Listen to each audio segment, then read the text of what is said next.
본문 말씀 마가복음 7장 24절에서 30절 말씀입니다. 봉독하겠습니다. 예수께서 일어나사 거기를 떠나 두로 지방으로 가서 한 집에 들어가 아무도 모르게 하시려 하나 숨길 수 없더라. 이에 더러운 귀신 들린 어린 딸을 둔 한 여자가 예수의 소문을 듣고 곧 와서 그 발 아래에 엎드리니 그 여자는 헬라인이요 수로보니게 족속이라. 자기 딸에게서 귀신 쫓아내 주시기를 간구하거늘 예수께서 이르시되 자녀로 먼저 배불리 먹게 할지니 자녀의 떡을 취하여 개들에게 던짐이 마땅치 아니하니라.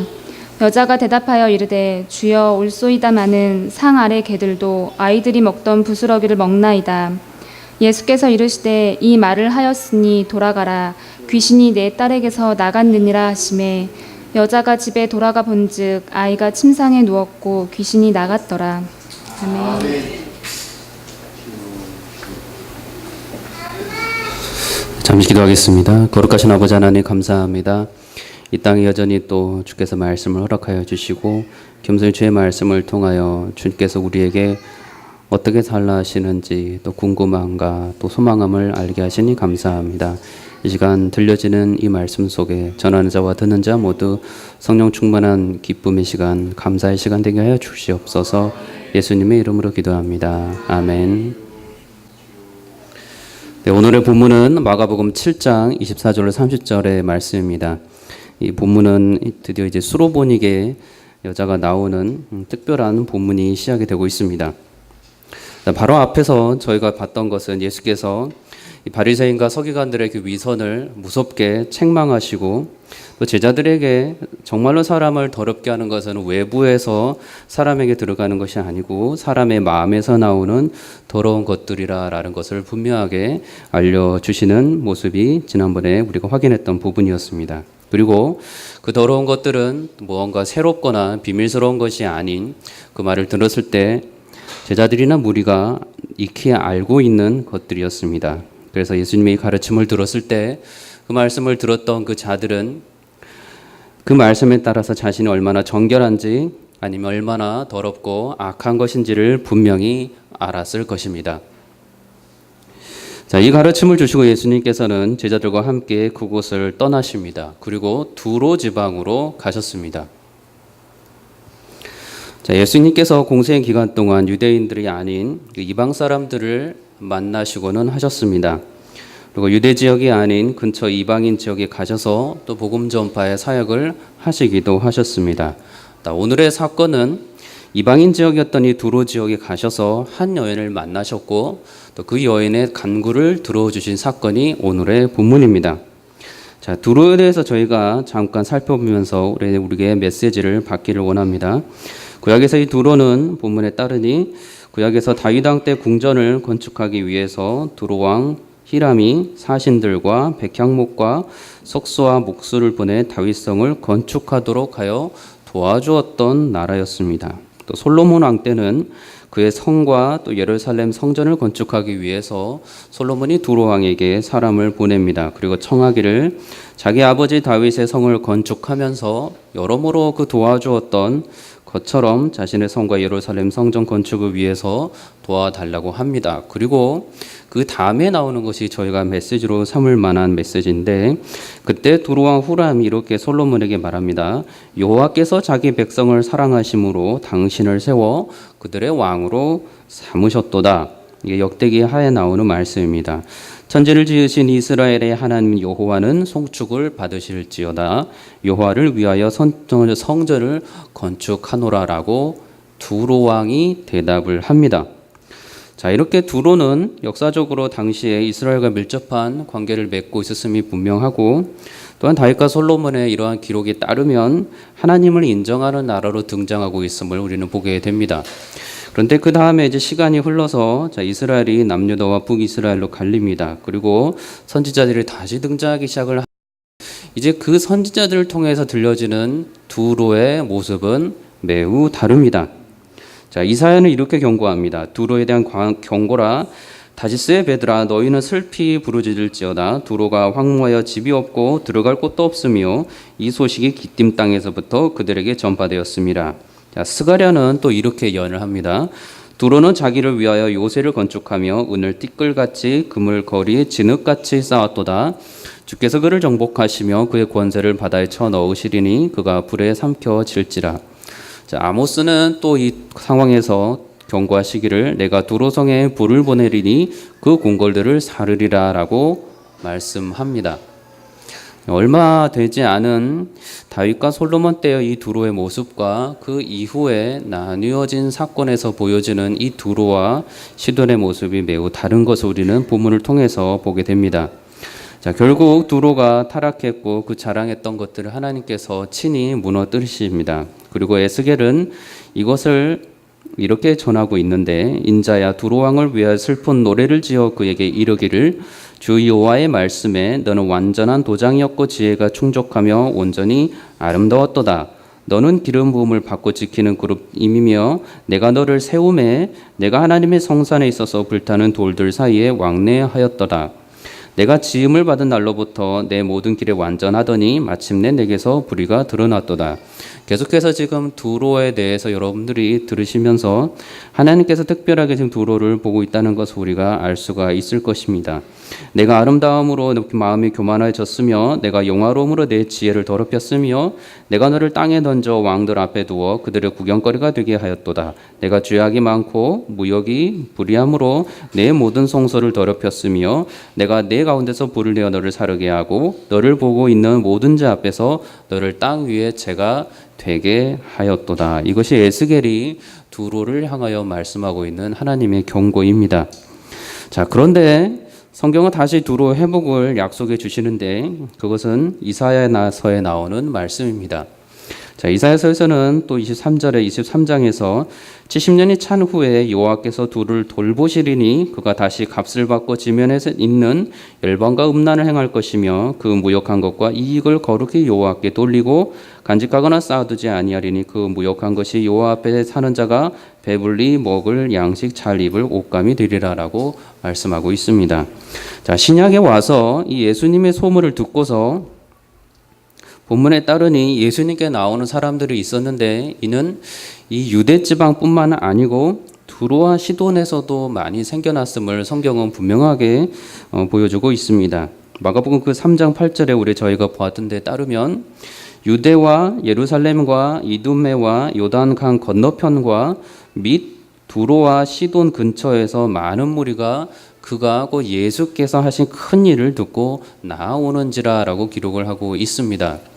다시 말해서 계속해서 지금 시돈과 두로는 이 예루살렘과 또 유대와 이 유대인들의 그 삶에 매우 밀접하게 연관이 되어서 지금 이루어지고 있는 상황임을 알 수가 있습니다.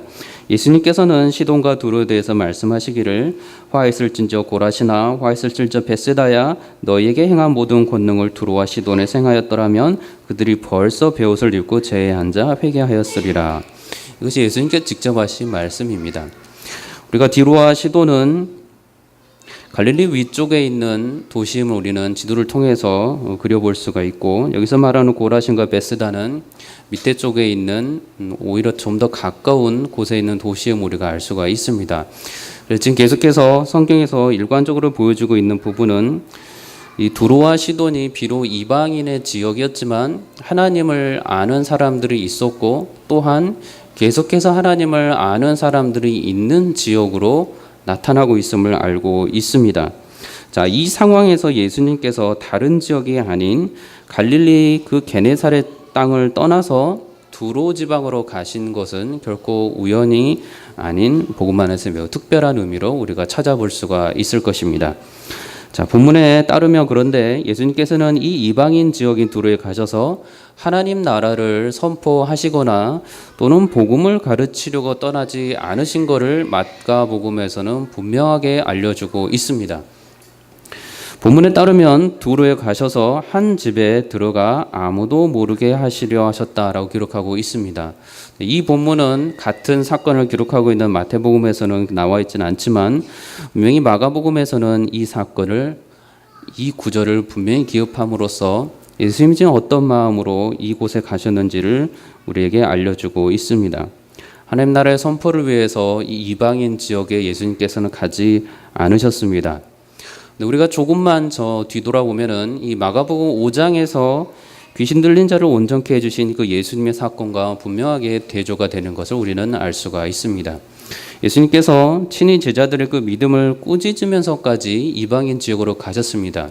갈릴리 건너편 거라사 지방에 가셔서 예수님께서는 그곳에 한 귀신 들린 사람을 귀신들로부터 온전케 해주신 사건을 우리는 바라보았습니다. 그런데 같은 이방인 지역인데 이 두로 지방에서는 예수님께서 어떠한 하나님의 복음 사역을 하지 않고 또한 아무도 모르게 계시려 하였다고 기록하고 있었던 것입니다.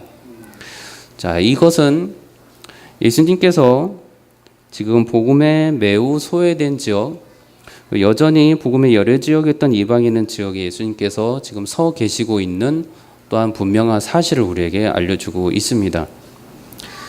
자, 예수님께서 빛이시고 예수님이 어둠이 아니신데 예수님께서 가시는 그곳이, 빛이신 예수님께서 가시는 그곳이 이방인의 지역이든 유대인의 지역이든 어찌 그 빛을 사람이 숨길 수가 있겠습니까?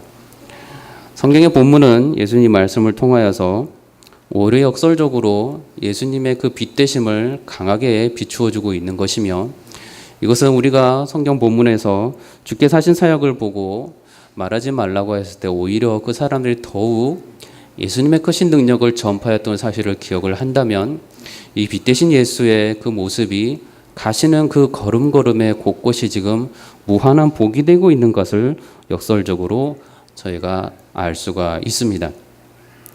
자, 그런데 또 흥미로운 사실은 제자들의 어떤 볼멘 소리도 지금 들리지 않습니다. 자, 예수를 따르고 있는 그 뭇 백성들이나 바리새인들이나 서기관들의 질책하는 목소리가 들리지 않습니다. 자, 왜 굳이 그곳에 이방인 지역에까지 가시려고 하는가라고 불평할 수도 있을 법한데 성경은 이에 대해서 말씀하지 않습니다. 그리고 오히려 우리를 당혹스럽게 만드는 예수님의 그 말씀이 우리에게 다가오는데, 그것은 27절에 기록되어 있는 자녀로 먼저 배불리 먹게 할지니 자녀의 떡을 취하여 개들에게 던짐이 마땅치 아니하리라라는 말씀입니다. 아무리 돌려서 해석을 하려고 하고 아무리 좋게 품어서 해석을 하려고 하여도 예수님께서 하시는 몇몇 구절의 말씀은 돌려서 해석하기가 참 어려운 매우 직설적인 표현과 단어들을 예수님이 사용을 하십니다. 여기서는 개들에게 던짐이 마땅치 아니하니라라는 단어를 분명히 주께서 사용하심으로써 이 당시에 유대인 지역이 아닌 이방인 지역에 분명히 들어가셨다는 사실을 지금 본문을 통해서 알려주고 있는 것이며, 이곳에 있는 자들이 유대인들의 입장에서 지금 어떤 상태로 보여지고 있는 자들인지도 우리는 알 수가 있습니다. 이것을 듣고서 이상하게 여기는 것은 저희가 이방인들이기 때문에 그렇게 이상하게 느끼고 있는 것이지, 제자들이나 유대인들은 그렇게 이상하게 받아들이지 않았을 것입니다.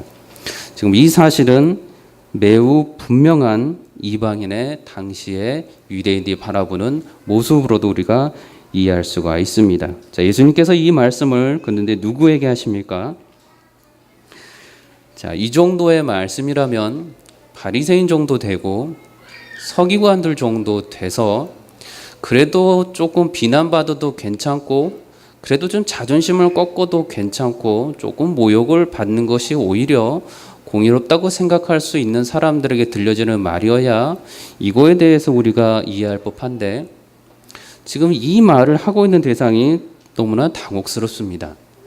자, 본문에 정확하게 말씀하면 26절에 그 대상이 헬라인이요 수로보니게 족속의 한 여인이며 더러운 귀신 들린 어린 딸을 둔 아마도 젊은 어머니라고 보입니다. 마태복음은 이 여인을 더욱 간단히 표현하고 있는데 그저 가나안 여자 하나라고 표현하고 있습니다.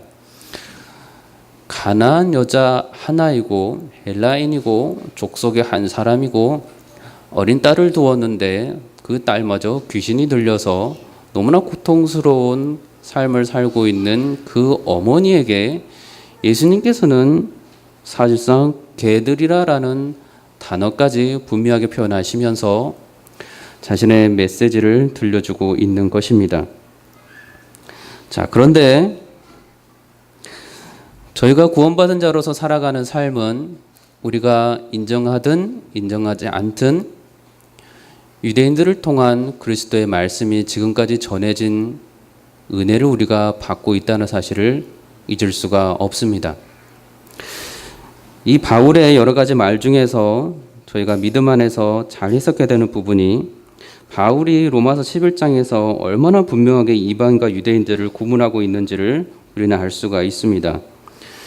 또한 가지 얼마가 꺾이었는데 돌 감람나무인 내가 그들 중에 접붙임이 되어 참 감람나무 뿌리에 진액을 함께 받는 자가 되었은즉 하나님이 원 가지들도 아끼지 아니하였은즉 너도 아끼지 아니하시리라. 내가 원 돌 감람나무에서 찍힘을 받고 본성을 거슬러 좋은 감람나무에 접붙임을 받았으니 원 가지인 이 사람들이야 얼마나 더 자기 감람나무에 접붙임을 받으랴. 자, 이 말씀을 듣고서 그렇구나. 유대인들은 역시 하나님의 말씀을 받은 자이고 그러니 그들이 우선순위가 있고 그들이 참 감람나무인 게 당연하다라고 여러분들이 받아들이신다면 지극히 겸손하게 주의 말씀을 받고 있는 것입니다. 주의 말씀을 들을 때마다 예수님의 이 본문의 말씀과 바울의 이 본문의 말씀은 제 개인적으로 여러 가지로 혼란을 주었던 본문이기도 합니다. 자, 원래 유대인은 참 감람나무이나 이방인은 돌 감람나무이다라고 분명히 선을 그은 모습이 지금 바울의 모습입니다.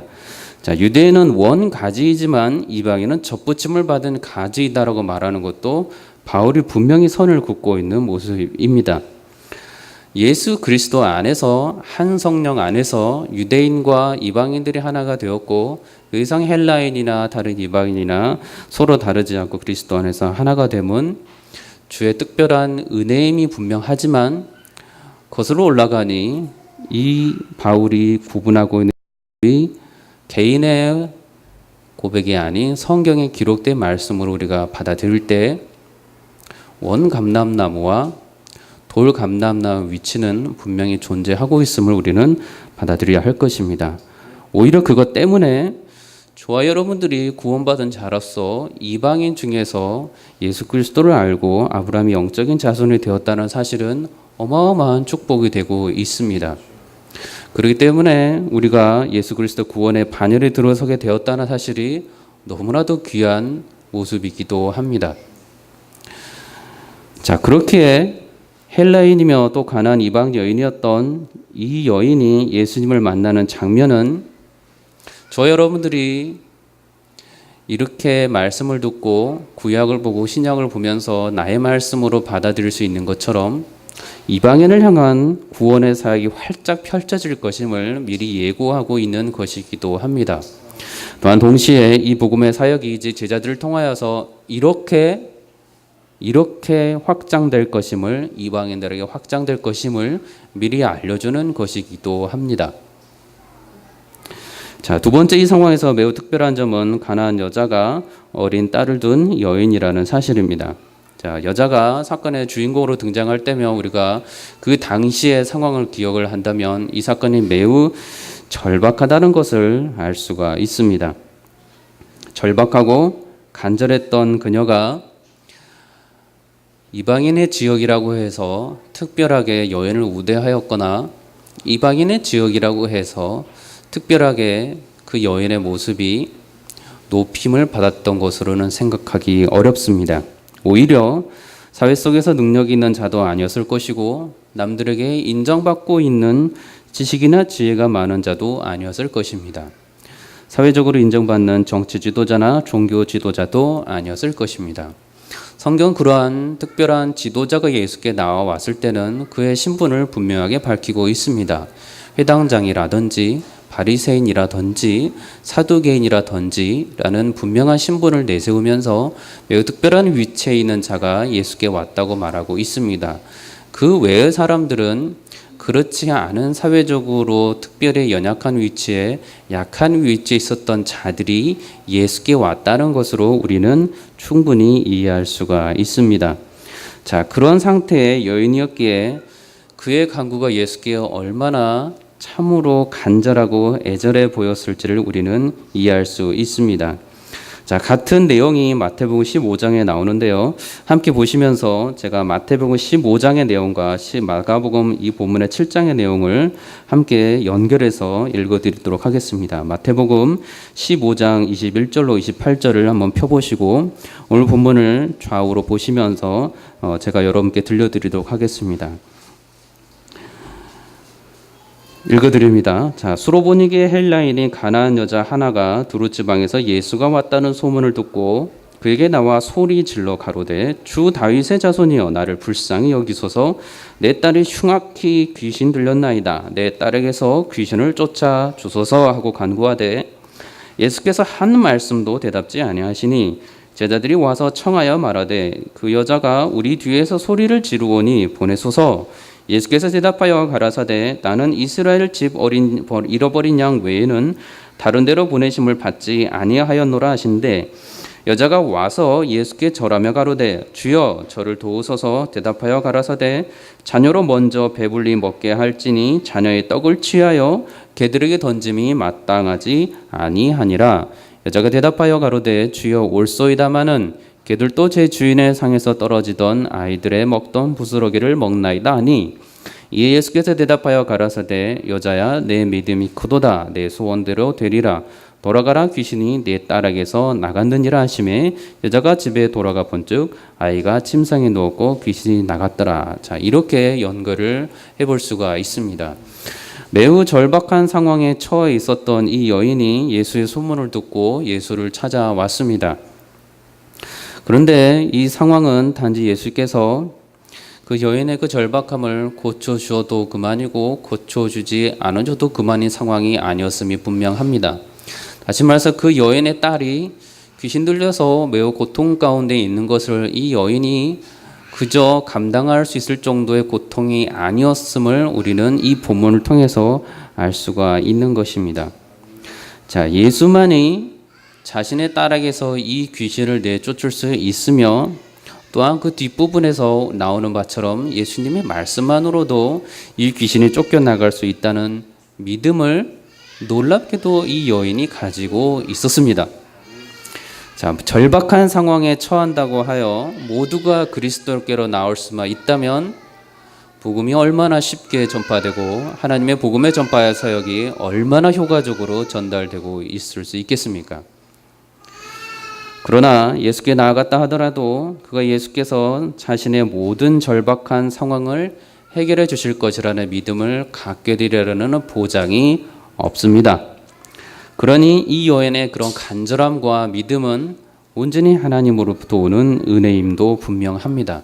본문의 마지막을 통해서 예수의 결정적인 말씀을 통하여서 우리가 본다면 이 여인은 그 하나님의 은혜를 예수 그리스도의 결국에 귀신 축출의 능력을 경험을 하였고 또한 그 은혜를 직접 체험하며 누린 여인으로 기록이 되고 있습니다. 자, 여러분은 여러분의 삶 속에서 아마도 여러 번 절박한 상황을 만나 보셨으리라고 생각을 합니다. 여러분은 그 절박한 상황에서 상황을 돌이키셔서 그 절박한 상황에서 여러분들은 더욱더 그리스도께 나아가셨습니까? 정말 여러분들은 그 절박한 상황에서 그리스도께서 나아가면 그리스도께서 나의 절박함을 해결해 주실 거라는 믿음을 가지고 계셨습니까? 여러분들이 생각하는 그 절박함을 여러분들은 그리스도 안에서 어떻게 바라보고 계십니까? 그리스도인들에게 있어서 인류에게 있어서 가장 절박함이 무엇입니까? 그리스도인들에게 있어서 인류에게 있어서 가장 절박함은 그리스도가 아니면 이 죄의 굴레에서 도무지 벗어날 수 없다는 사실입니다.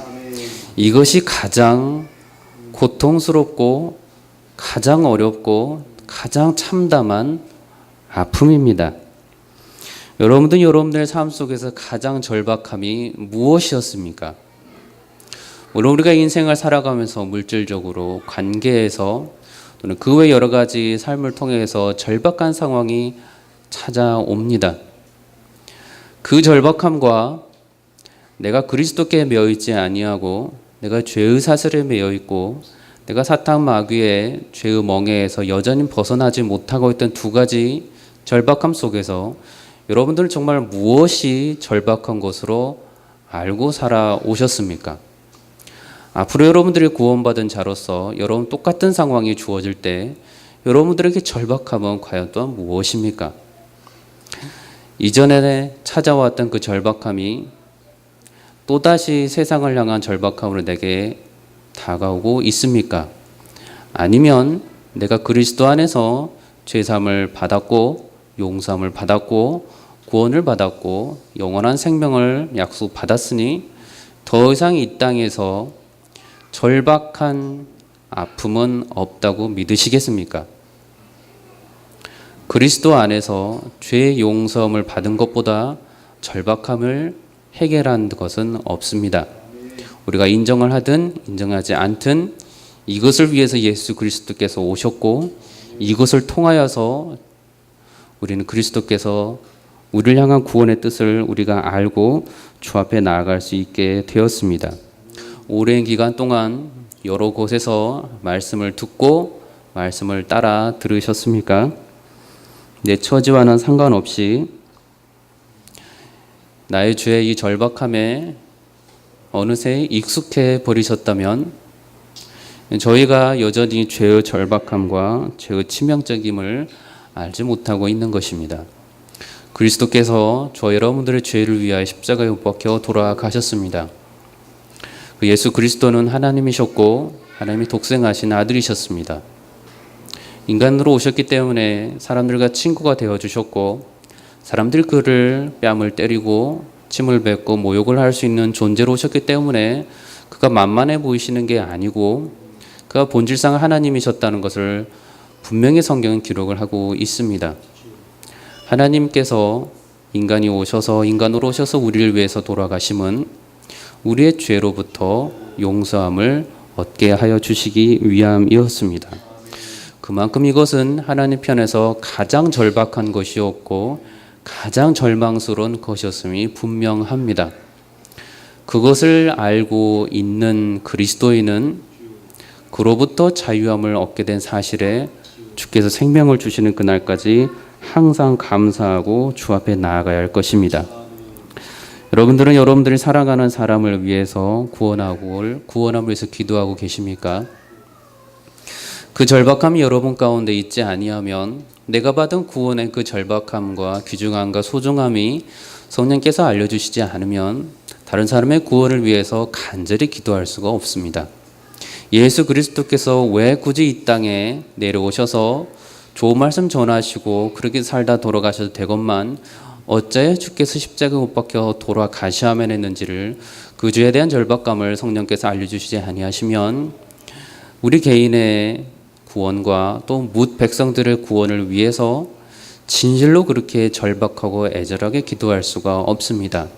예수님이시니까 겟세마네 동산에서 그런 긴 기도를 하셨겠지가 아니고 그리스도인이라면 구원받은 자라면 이 구원받음이 얼마나 특별한 것인지 얼마나 죄의 무게가 컸었는데 내가 여기서부터 해방이 되었는지 얼마나 귀한 곳에서부터 예수님께서 가장 좋은 곳 나를 이끄셨는지를 우리가 알게 된다면 이 마음을 예수께서 기도하셨던 그 궁일함과 간절함으로 또한 세상을 향하여서 기도할 수밖에 없습니다.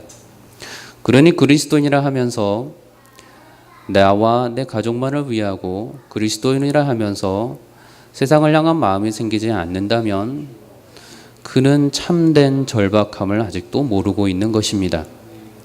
그리스도인은 반드시 성령 안에서 성령께서 하시는 일들을 똑같이 또한 같이 깨닫고 그를 위하여서 기도할 수 있도록 하여 주십니다.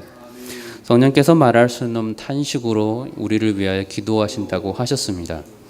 무엇을 위하여 성령께서 간구하시고 탄식으로 우리를 위해서 기도해 주시겠습니까? 저 여러분들의 물질적인 풍요로움을 위해서 또는 남들이 쉽게 건드릴 수 없는 더 큰 무서운 능력이 있게 하기 위해서 성령께서 말할 수 없는 탄식으로 여러분들을 위해서 세상을 위해서 기도하시겠습니까? 여러분들 구원받은 자이시고 택함받은 자이시고 잃어버린 양들에 대한 간절한 간구가 여러분들의 입술 가운데, 여러분들 삶 가운데 마땅히 나타나야만 합니다. 내가 성령에 거하지 아니하고 그래서 죄에 대한 절박함을 알지 못한다면 내가 왜 구원을 받았는지가 알 수 없기에 내가 받은 구원이 가벼워질 수밖에 없습니다. 내가 구원을 받았든 받지 않았든 내가 언젠가는 하나님의 자녀로 택함받을 것이었기 때문에 언젠가는 내가 그렇게 살겠지라는 식으로 구원을 가볍게 여겨버릴 수밖에 없습니다. 구원은 지금 당장의 삶과 죽음의 문제이며 예수께서는 이것을 위해서 우리에게 살려주려고 오셨습니다. 그러니 어찌 우리가 나 자신만을 위해서 기도하고 필요한 생명을 위해서 간절히 그리스도처럼 기도하지 않을 수가 있겠습니까? 자, 여인은 예수님께 칭찬을 받았습니다. 그의 큰 믿음을 예수께서 보셨습니다. 로마의 그 백부장에게서 보았던 믿음을 이 여인에게서 보았습니다. 말씀만으로 귀신이 그의 딸에게서 나갔다는 예수님의 말씀을 듣고서 다른 어떤 반응을 보이지 않습니다. 그저 순종하고 알겠다는 마음을 가지고 집으로 돌아가서 확인했을 뿐입니다. 예수님께서 그래서 그녀에게는 예수께 대한 큰 믿음이 있었음을 칭찬해 주셨습니다. 자, 이제 다른 것을 보기를 원하는 것은 그 이후에 이 여인의 삶입니다. 자, 헬라 여인이고 이방인 여인이고 또 한 딸을 가진 그 여인이 딸의 고침을 받았습니다. 자, 이렇게 달라진 이 여인은 정말로 무엇이 달라졌습니까? 자, 구원받은 자의 삶이 구원을 받으셨습니다. 자, 여러분들의 삶은 무엇이 달라졌습니까? 예수 그리스도를 나의 구주로 영접하고 내가 죄인임을 고백하고 영생을 선물 받은 그날 이후로 여러분들의 외적인 삶이 무엇이 바뀌었습니까? 학생 때 예수 그리스도를 만났다고 해서 공부 못하던 학생이 갑자기 공부를 잘하게 되는 외적 환경이 갑자기 생겨버렸습니까? 없던 친구가 갑자기 많아지면서 인간관계에서 갑자기 사회성이 좋은 사람으로 바뀌어버렸습니까? 여러분들 직장 생활하면서 그리스도를 만나셨습니까? 만난 그 다음날부터 직장 상사와 동료들이 위대한 거룩한 사람이라고 칭송을 하시렵니까? 아니, 지금 여러분은 여러분의 삶 속에서 여러분들이 걸어가는 그 곳곳마다 예수의 향기가 빛이 환하게 비춰서 사람들이 깜짝깜짝 놀라고 있습니까? 여러분들이 구원을 받았는데 여러분들의 주위의 삶은 어떻게 변했습니까? 자, 그 여인이 구원을 받는 길에 들어서게 됩니다. 예수 그리스도를 만났습니다. 딸이 나음을 얻었습니다. 그 여인의 이전의 처지와 앞으로의 처지가 어떻게 달라질 것입니까? 성경은 기록하지 않습니다. 성경은 그에 대해서 아무것도 기록하고 있지 않습니다. 자, 두로 지방은 여전히 이방인 지역입니다. 두로 지방은 여전히 유대인들에게 있어서 개 같은 사람들이 모여 사는 곳입니다. 그곳은 이방인 지역이고 헬라 지역이고 그곳에 있던 그 여인은 여전히 헬라 이방인입니다. 유대인이어서 유대인들의 어떤 특별한 종교적인 관심이나 하나님 말씀을 자유롭게 들을 수 있는 상황에 처한 것도 아닙니다. 여인이 어린 딸을 나음을 입었는데 그 어린 딸은 여전히 어린 딸입니다. 여전히 자신의 도움을 받으며 보살핌을 받아야 하는 존재입니다.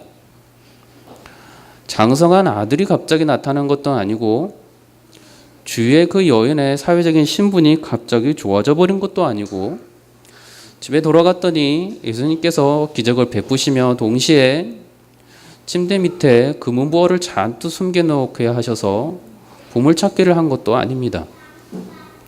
그 여인의 삶은 아무것도 달라진 게 없습니다.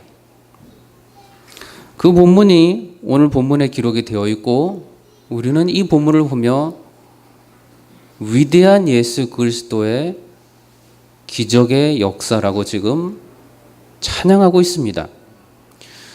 여러분들이 받은 구원이 정말로 찬양할 만한 것으로 받아들이고 계십니까? 아니면 내가 구원을 받았기 때문에 내 주위의 삶이 이제 달라져 있어야 한다고 혹시 생각하고 있습니까? 아무것도 달라지지 않았습니다. 현실은 그대로고 달라진 게 있다면 그 여인이 예수 그리스도를 직접 정말로 믿음대로 만난 사실입니다. 성경은 여기까지 말하고 그 다음에 예수님 이야기로 또다시 넘어갑니다. 성경이 지금 말해야 될 거를 말하지 않고 있는 것입니까? 아니면 이것으로 충분한 진리를 우리에게 알려주고 있는 것입니까? 여러분들 그리스도 안에 거하시길 바랍니다.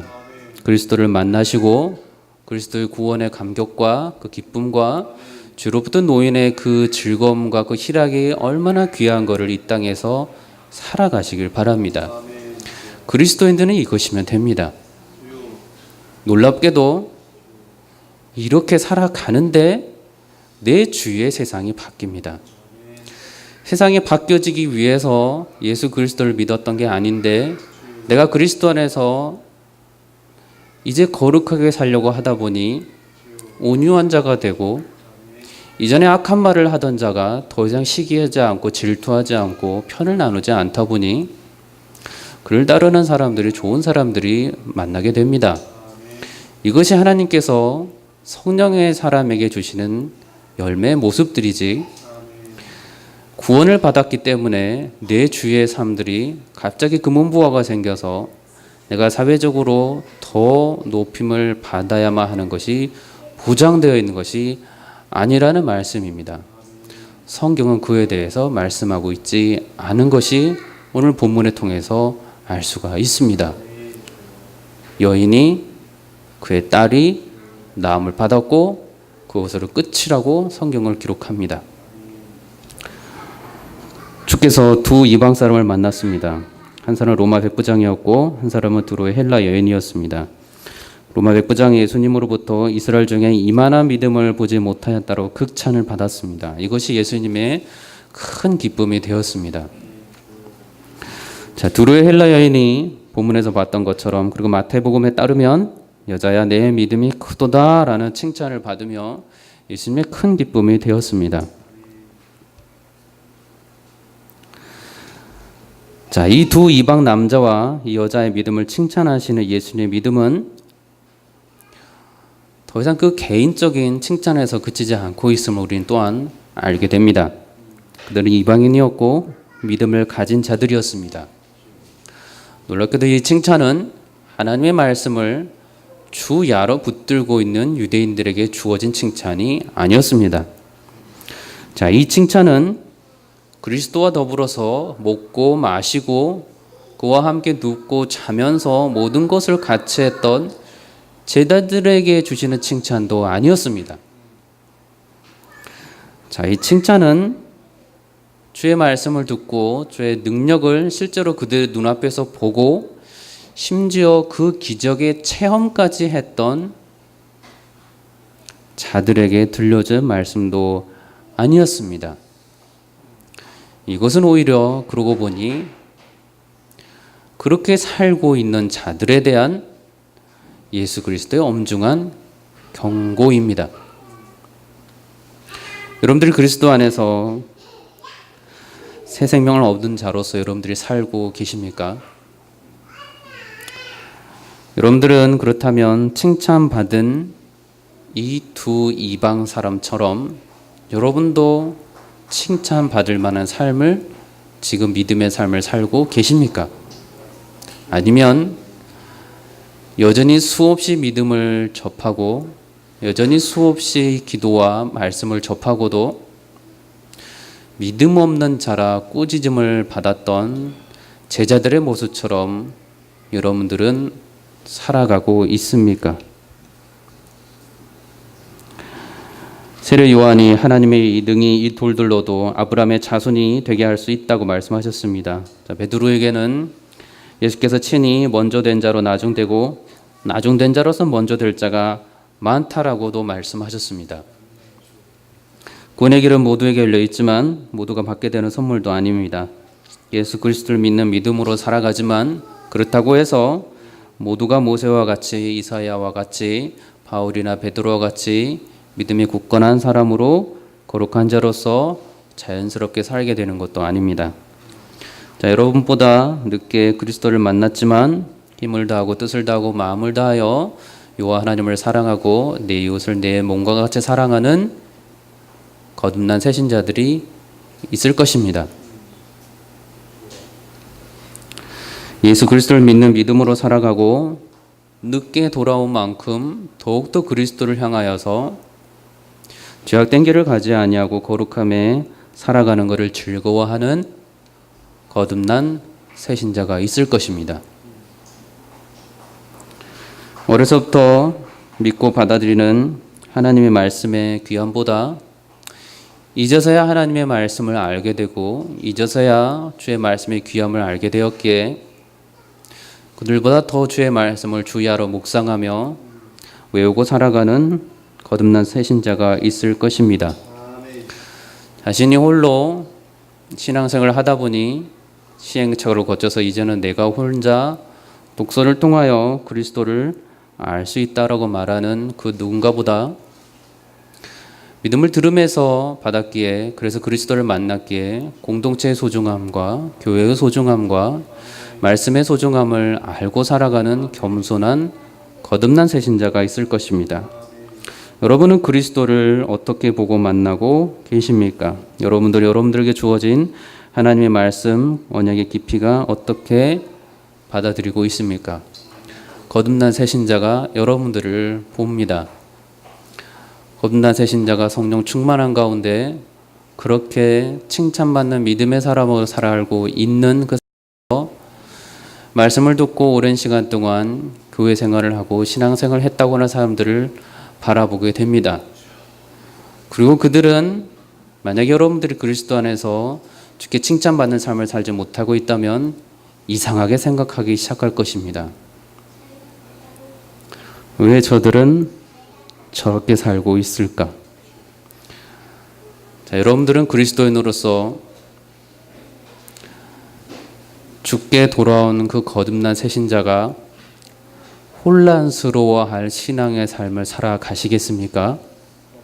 아니면 베드로와 바울처럼 내 삶을 본받고 교회와 이 땅의 삶에서 나처럼 그리스도의 향기를 드러내는 삶을 살아라는 본이 되는 삶을 살아가시겠습니까?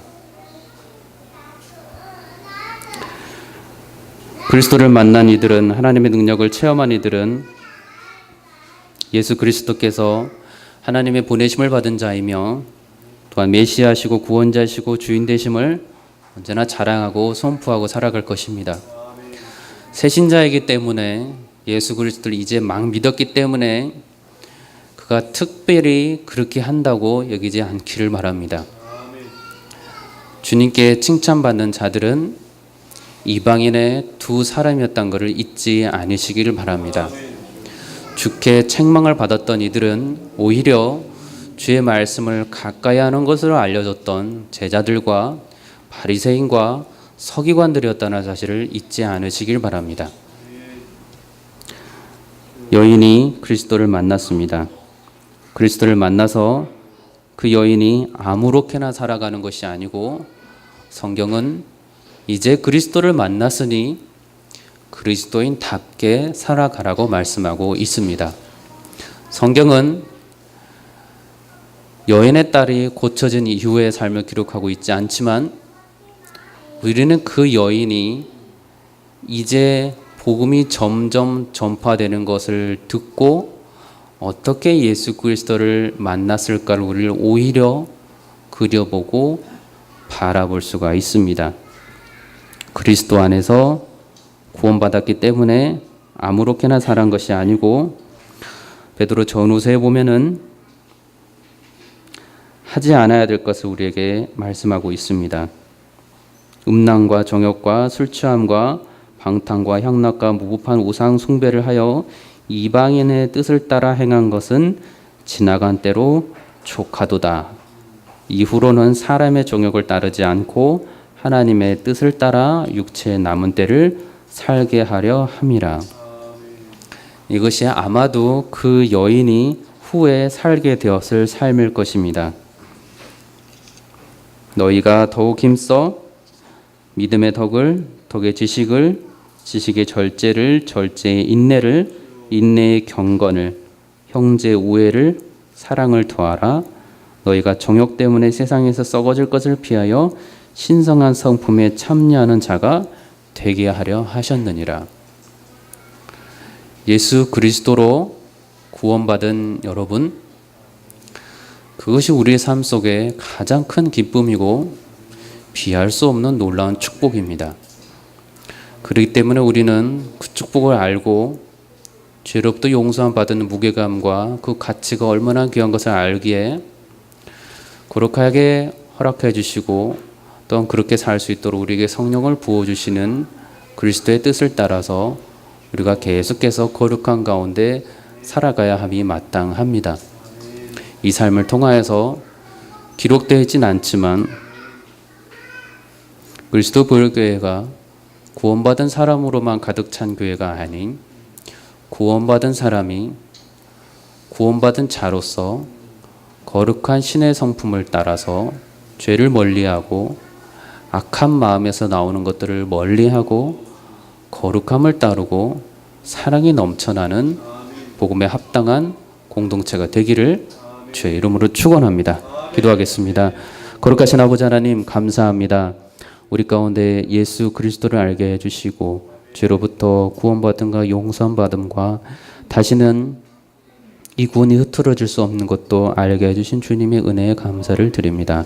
우리 그리스도 보혈교회가 주 안에서 말씀 안에서 정말로 공동체의 그 모든 기도와 간구를 이 땅에 썩어 없어질 것을 위한 간절함이 아닌 예수 그리스도를 더욱더 알아가고 구원받은 자로서 더욱더 그렇게 신성한 성품에 참여하는 자가 될 수 있도록 간절히 기도하는 성령의 사람들이 다 되게 하여 주시옵소서.